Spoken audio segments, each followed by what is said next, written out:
Hello there, so I'm back on the Good Enough Mums page, and today thought I would talk about when our children are growing up and the sadness that we can feel. And it struck me that this isn't just about our children growing up, but also dealing with change and the things that I talk about in relation to the change that as our children grow could also be applied to dealing with other changes as well. And when I'm talking about children growing up, I'm not just talking about older children perhaps growing up and leaving home. I'm also thinking about the transitions that we periodically seem to go through as parents.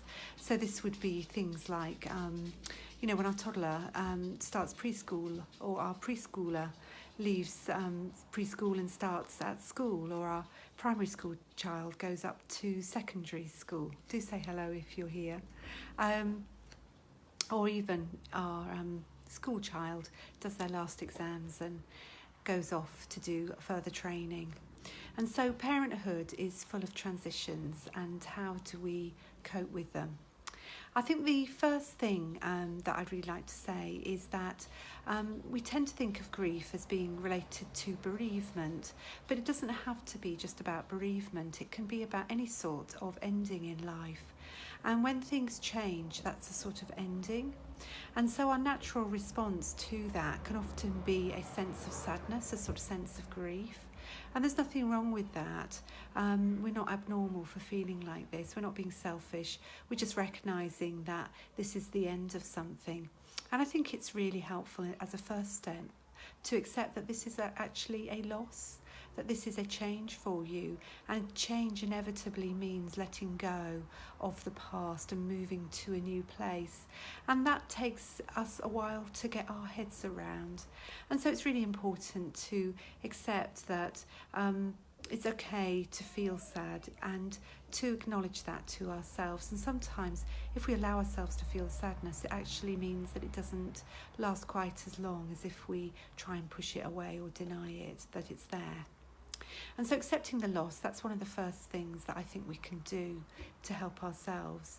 And then another thing we can do is actually to be looking for the positive. Because in this change does mean new things. And so if we can get excited about the new things, that might help us. And I think one of the things we can do as our children grow is to actually congratulate ourselves a bit that we've enabled them to get to this new stage. I joke about it. I say my children actually survived. But, it's really good. You get them to the point where perhaps if they're starting preschool that they're a little bit more reliable in terms of their toilet training. Or, if they're leaving for university, you've actually enabled them to have a budget. It's little things like that I think we can be pleased about. And we can also be proud of our children that they've actually got to the point where they're able to navigate this change. And that leads me on to the next thing that can help. Hi, Saz. Which can be about the... sorry, I lost my train of thought there. It's about still being there for our children. So although they're going to be... growing up and sort of moving on, they still are going to need us, but perhaps in a different way.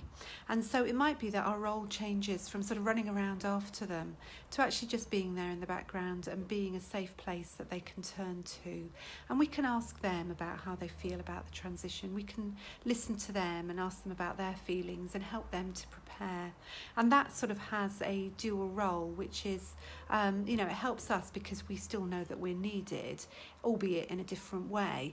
But also it helps them to know that even though they're navigating a big change, that their parents are there for them, and it gives them that sort of continuity. And I think it's really great. Although children are stretching their wings, it's always really nice for them to know that the nest is still there if they need it. So that's another way in which we can help. And I think the other sort of thing that's really important in all of this is to recognise that we need to look after ourselves, and that that is about acknowledging, as Saz has said, that change is difficult. This is hard for us, and also that we've invested quite a lot of time and energy into helping our children grow, and we might be feeling quite tired with it all. And so this is actually a time where we can begin to think about our own needs. As they begin to need us less and less, we can think a little bit more about ourselves.